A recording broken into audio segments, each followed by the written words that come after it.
What's up everyone, this is ScherBR talking, welcome back to my channel. In today's video I'll be talking about Leonarch update. We just got 10 new stages for farming in the second episode. It's now dropping different materials for weapon forge as well. If you watched my last video, I explained in that video why these are not a good material to forge weapons with. You have the first episode still dropping the ancient and black iron, and they are much better. With that said, if you want to farm here, you get 10 more HP points when compared to the recent event. And if you want that status, I'll be showcasing some strategies for all stages. But in all honesty, I will still keep farming the first episode because it's also dropping the coins. The coins that came with this update will allow you to purchase stuff in the shop. These coins here, Leonarch episode 2. Besides that, we are also getting stuff for the Holy Stones caves, the pickaxes, the gold pickaxes, and also the precious stones. So don't forget to check the shop and get stuff. And if you don't have your gear, armor, and accessory Holy Stones, now it's time for you to make. But I'm a content creator, so I will be showing strategies for episode number 2. And let's check the shop here. We have some good stuff to get. First of all, we have 2 new weapons. They are related to some of the new characters. This starts the red journey inside Leonarch. That's why this weapon can be used by red. And this is Emelia weapon. And strange, we are getting this right now because Emelia only gets an SS style in the future, and it's a broken one. Very good. But the weapon is already here. She only has an SS style. Besides, we have gold pieces, flashstone medals, platinum tickets, books, and amplify badges. All of these things are worth to get. With that said, let's start talking about strategy stage 2.1.1. The strategy I use here is one that will work in many stages from here on out. It's Magia fight with Matriarch in the back row, and she's going to inherit the Gleaming way, and Alloces in the front line with his Grand Trample attack. For this strategy to work, you don't need overpowered weapons. With 60% weapons, you can do this easily, because my Matriarch is not killing the enemies herself. And now she's just going to help Alloces kill the enemies, regain 4 BP, and with that, we can clear the stage. All the formations and strategies will require only 2 characters, and you will always be able to bring 3 trainees.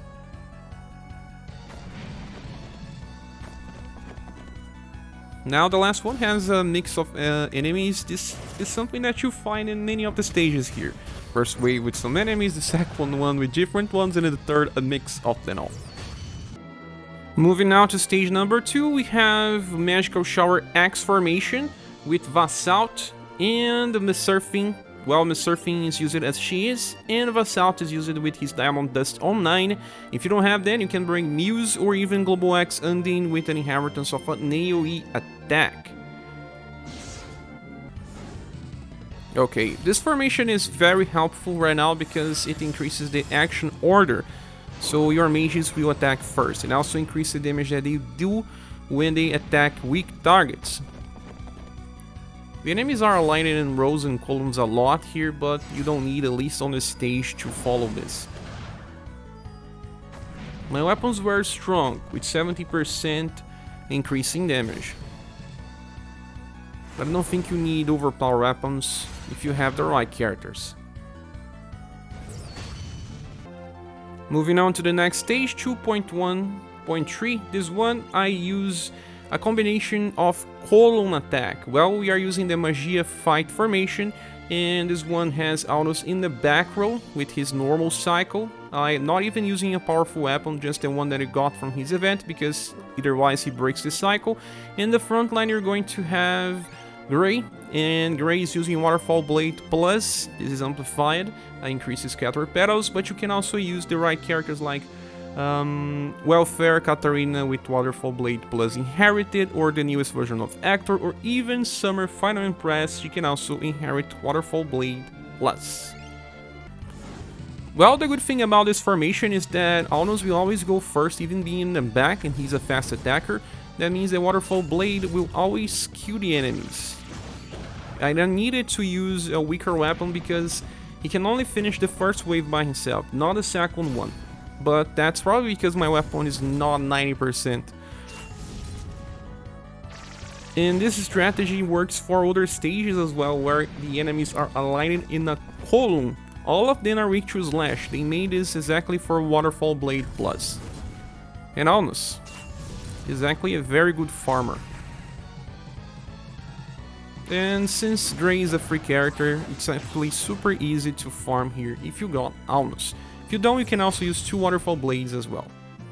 Next stage 2.1.4, in this one I am bringing Deadly Pierce X formation with Mikhail, one of the top, and this guy here has our charge and instant pierce for a full AoE cycle, and the other one is Zenon with Noble Cross and Light Needles. If you don't have those two, you can replace with the latest version of Monica, inheriting a powerful AoE attack, or Darky.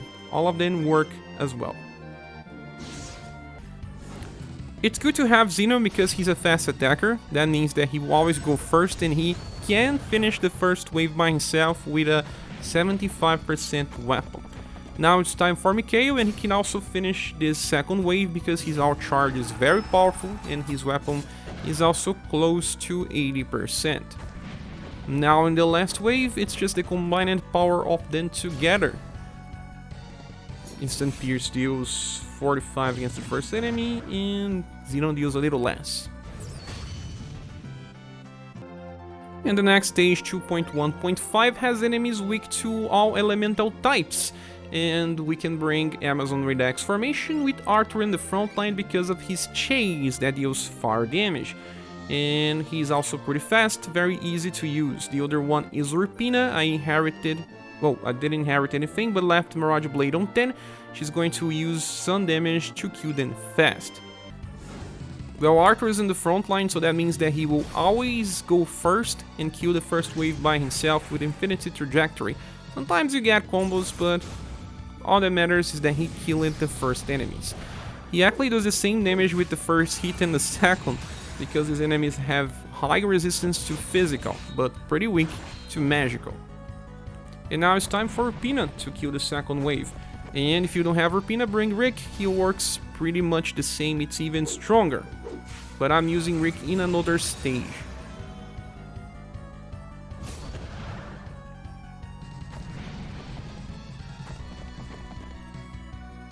And now for the last one, just the combined power of them all together.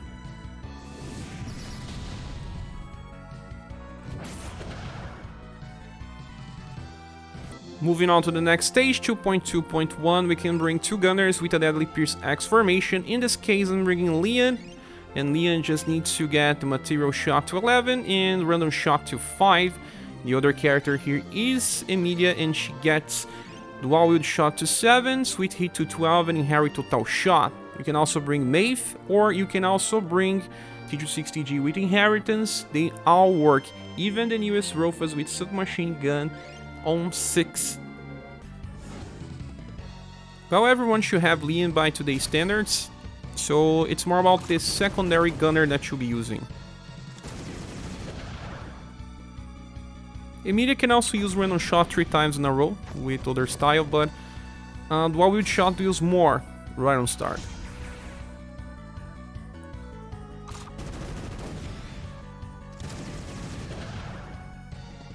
These enemies don't have more than 100,000, they are not even close, so you don't require super powerful weapons to farm this.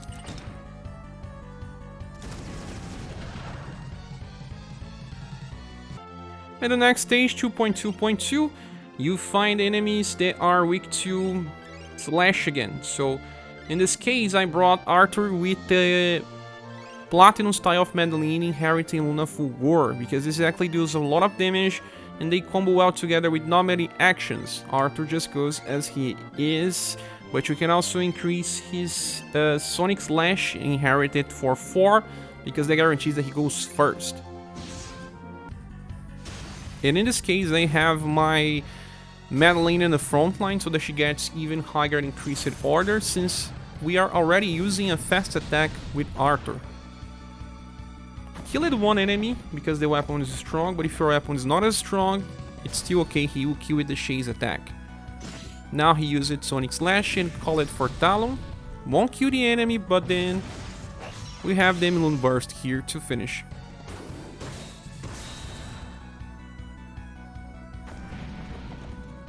And in the last wave, it's just a combination of both. You can replace Madeleine for other characters as well. The one that deals more is Arthur. But on the last wave, she helps a lot. Now stage 2.2.3, this one is another stage where you can attack the enemies with column attacks. And in this case, I'm bringing 2 Waterfowl Blade users to explain how they work. We have Grey with Waterfowl Blade Plus and Scatter Petals on 15. And the other one is Final Empres Summer Style, Elegant Sandies on 15, same setup. You can bring the latest version of Hector as well, he can do it, or the welfare version of Katarina with Inheritance from the Summer Style. So the only thing is, bring a slow character in the front line so it does not attack before your important characters. These enemies do have a lot of HP, and you can also use the same setup that I used with Aunus in the back in a Magia fight formation. It's just that I want to show that this also works pretty well. And the only limited style here is Empres. Grey is free and accessible to everyone.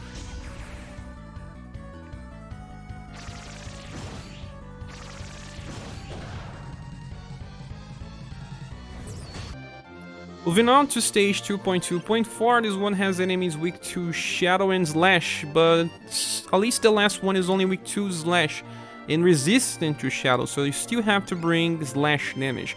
And in this case, I just brought Urpina and Rick together because they work super well. And Amazon Raid X formation, checking up the BP cycle, she goes as she is, and Rick has to increase Heaven on Earth to 8 so that he does not break his own cycle and inherit the Mirage Blade Plus.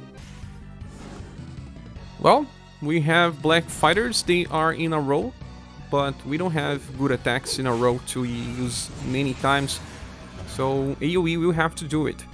Urpina kills a wave by herself with my weapon, and it's the same case with Rick. Rick deals much more damage, she did 70 something, Rick will do 90 something. And on the last wave, just them together, doing their weakest attacks, it's still good enough to kill all 3 enemies together.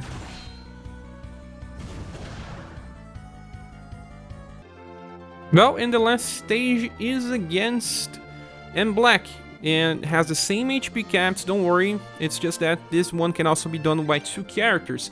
And in this case, it's the combination of Aunus and Leon. If you don't have Aunus, you can also bring Arthur in the back, so you have the same results. But Leon is important, he deals a lot of damage, the formation is Magia fight, and you can bring Leon as he is, and Aunus just the way he is as well.